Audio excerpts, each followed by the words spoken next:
Biblia cronológica de estudio, Nueva Biblia de las Américas. Estudia la Biblia en el orden de los sucesos y en su contexto. Pido que el Dios de nuestro Señor Jesucristo, el Padre glorioso, les dé el espíritu de sabiduría y de revelación para que lo conozcan mejor. Amén. Prepárense física y mentalmente para estar atentos. Hechos 15 del 36 al 41. Pablo y Bernabé se separan. Después de algunos días, Pablo dijo a Bernabé: volvamos y visitemos a los hermanos en todas las ciudades donde hemos proclamado la palabra del Señor, para ver cómo están. Bernabé quería llevar también con ellos a Juan, llamado Marcos. Pero Pablo consideraba que no debían llevar consigo a quien los había desertado en Panfilia y no los había acompañado en la obra. Se produjo un desacuerdo tan grande que se separaron el uno del otro. Bernabé tomó consigo a Marcos y se embarcó rumbo a Chipre.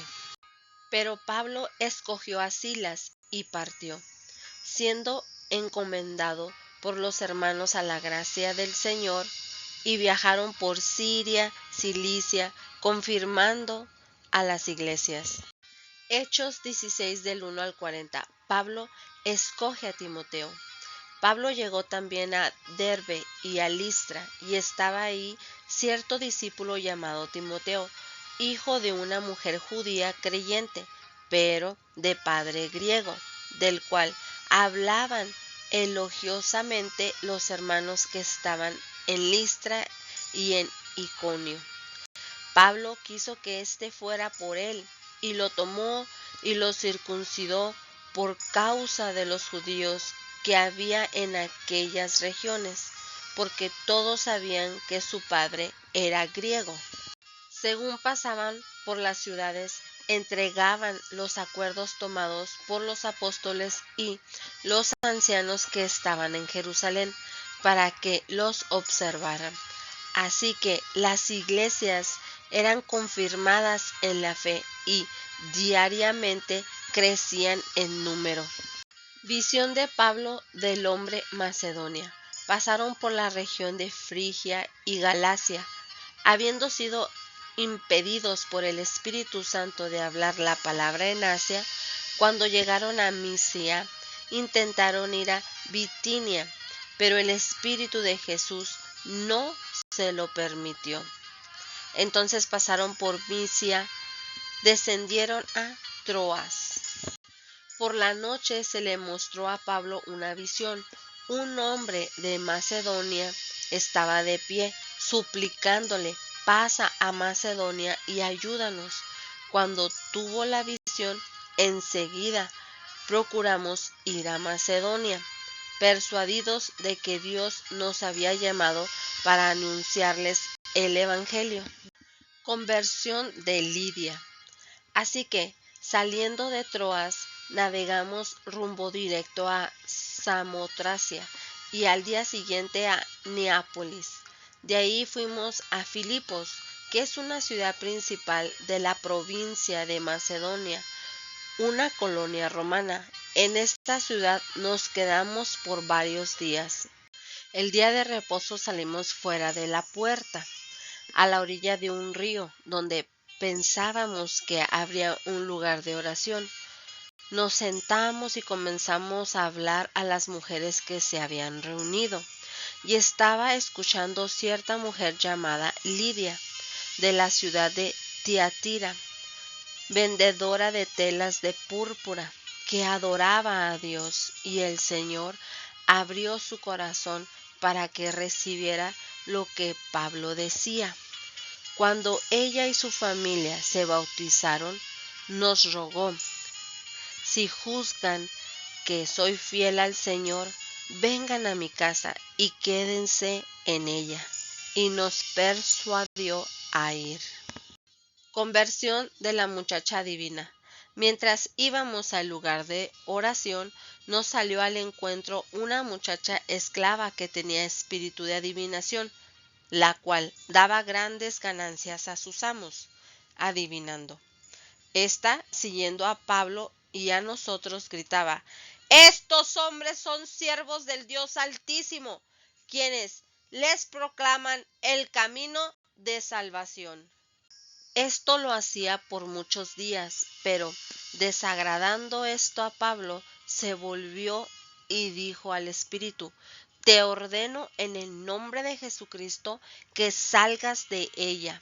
Y el espíritu salió en aquel mismo momento. Pero cuando sus amos vieron que se les había ido la esperanza de ganancia para ellos, prendieron a Pablo y a Silas y los arrastraron hasta la plaza ante las autoridades. Después de haberlos presentado a los magistrados superiores, dijeron: «Estos hombres, siendo judíos, alborotan nuestra ciudad y proclaman costumbres que no nos es lícito aceptar ni observar, puesto que somos romanos». La multitud se levantó a una contra ellos, y los magistrados superiores, rasgándoles sus ropas, ordenaron que los azotaran con varas.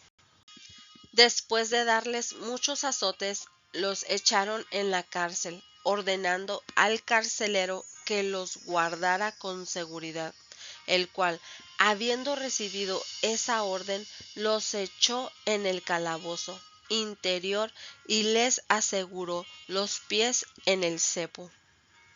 Conversión del carcelero. Como a medianoche Pablo y Silas oraban y cantaban himnos a Dios, y los presos los escuchaban. De repente se produjo un gran terremoto, de tal manera que los cimientos de la cárcel fueron sacudidos. Al instante se abrieron todas las puertas y las cadenas de todos se soltaron. Al despertar el carcelero y ver abiertas todas las puertas de la cárcel, sacó su espada y se iba a matar, creyendo que los prisioneros se habían escapado. Pero Pablo clamó a gran voz diciendo: «No te hagas ningún mal, pues todos estamos aquí». Entonces él pidió luz y se precipitó adentro y temblando se postró ante Pablo y Silas, y después de sacarlos dijo: «Señores, ¿qué debo hacer para ser salvo?». Ellos respondieron: «Cree en el Señor Jesucristo y serás salvo tú y tu casa». Y le hablaron la palabra del Señor a él y a todos los que estaban en su casa. El carcelero los tomó en aquella misma hora de la noche y les lavó las heridas, y enseguida fue bautizado con todos los suyos. Llevándolos a su hogar, les dio de comer y se regocijó grandemente por haber creído en Dios con todos los suyos. Vindicación de Pablo y Silas. Cuando se hizo de día, los magistrados superiores enviaron a sus oficiales diciendo: «Suelta a esos hombres». El carcelero comunicó a Pablo estas palabras, diciendo: «Los magistrados superiores han dado orden de que los suelte, así que salgan ahora y vayan en paz». Pero Pablo les dijo: «Aunque somos ciudadanos romanos, nos han azotado públicamente sin hacernos juicio, y nos han echado a la cárcel, y ahora nos sueltan en secreto. De ninguna manera, que ellos mismos vengan a sacarnos». Los oficiales informaron esto a los magistrados superiores, y al saber que eran ciudadanos romanos, tuvieron temor. Estos vinieron y les suplicaron, y después de sacarlos, les rogaban que salieran de la ciudad. Cuando salieron de la cárcel, fueron a la casa de Lidia, y al ver a los hermanos, los consolaron y se fueron. Meditemos. Después de seguir la dirección del Espíritu Santo hacia Macedonia, Pablo tuvo su primer contacto evangelístico con un pequeño grupo de mujeres. Para Pablo no fuera un impedimento el género o la cultura a la hora de predicar la buena noticia, de modo que les predicó a estas mujeres. Lidia, una comerciante influyente, creyó en Cristo y por medio de ella su familia y otros más llegaron a ser creyentes. También permitió que su casa fuera la base de operaciones de Pablo y los otros misioneros mientras estaban en Filipo. En la iglesia primitiva, Dios frecuentemente obra en las mujeres y por medio de ellas. Lidia era vendedora de tela de púrpura, por lo cual indica que probablemente era rica. La tela púrpura era valiosa y cara. A menudo era usada como símbolo de nobleza o realeza. Lidia prácticamente le rogó a Pablo y a sus compañeros que se hospedaran en su hogar, un lugar de considerar a estos hombres como una carga o estorbo en su vida familiar y sus negocios. Lidia les dio la bienvenida. La noción de la hospitalidad está relacionada con la palabra hostil. En otras palabras, practicamos la hospitalidad cuando abrimos cordial y generosamente la puerta de nuestro hogar para cuidar a los demás. Mediante la hospitalidad alimentamos, fortalecemos y servimos. El resultado es que otras personas encuentran ayuda física, espiritual y emocional. Cuando sale de nuestro hogar están saludables y estables que cuando llegaron. Lo que la joven esclava decía era cierto, pero su conocimiento se lo revelaba un demonio. ¿Por qué proclamó un demonio la verdad acerca de Pablo y por qué le molestó?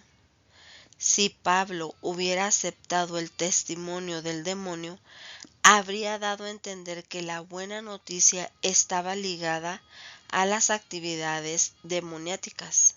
Esto hubiera dañado su mensaje acerca de Cristo. La verdad y la maldad no se mezclan. A Pablo y a Silas los desnudaron, los azotaron y los pusieron en el cepo del calabozo más profundo. El cepo consistía en dos maderos, uno inferior y otro superior, que se unían con abrazaderas de hierro y que tenían agujeros suficientemente grandes para que entraran los tobillos. A los prisioneros les ponían los tobillos sobre el madero inferior y los trababan con el madero superior, y a veces también les trababan las muñecas. Pablo y Silas, quienes no habían cometido ningún crimen y eran hombres pacíficos, fueron puestos en el cepo, usado para tener a los prisioneros más peligrosos bajo mayor seguridad. A pesar de esa terrible situación, alabaron a Dios, orando y cantando, mientras los otros prisioneros lo escuchaban. Cualesquiera que sean nuestras circunstancias, debemos alabar a Dios. Otros podrían creer en Cristo a causa de nuestro ejemplo. Pablo rehusó salir corriendo después de recibir su libertad. Quería darles una lección a los funcionarios de Filipos y evitar que otros creyentes fueran tratados de la misma manera en que él y Silas lo habían sido. Así corría la noticia de que Pablo y Silas eran inocentes y que los propios líderes de la ciudad los habían puesto en libertad. esto comunicaría que los creyentes no debían ser perseguidos, sobre todo si eran ciudadanos romanos. La ciudadanía romana conlleva ciertos privilegios. Las autoridades de Filipos estaban alarmadas porque era ilegal azotar a un ciudadano romano. Además, todo ciudadano romano tenía el derecho a un juicio justo, algo que Pablo y Silas no habían recibido. Oremos. Señor Jesús, te damos gracias por esta enseñanza que has traído a nuestras vidas, Padre. Ayúdanos, Señor Jesús, cada vez que estemos escuchando tu palabra, Señor. Abre nuestro corazón para poderlo entender, para poder entender lo que tú nos quieres enseñar, Señor, para que podamos cambiar conforme a tu voluntad.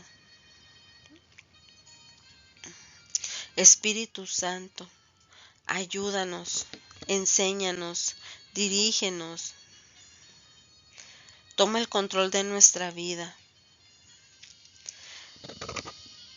Danos esa fe, Señor, que tuvieron estos varones. Danos esa fe que a pesar de todas las pruebas que estemos pasando, podamos alabarte, podamos honrarte. Nuestros labios se levanten para gozo, para canto, para alegría, para testificar lo que tú haces en nuestras vidas. Ayúdanos, por favor. Toma el control, por favor, en el nombre de Jesucristo. Te pido, mi Señor, por aquellos que están batallando en su sanidad. En el día de hoy, Padre, sean sanos en el nombre de Jesucristo. Te lo pido, Padre, que seas sana en las personas. Te lo pido que sean libres de toda enfermedad. En el nombre de Jesús podamos ver tu gloria, Padre. Amén.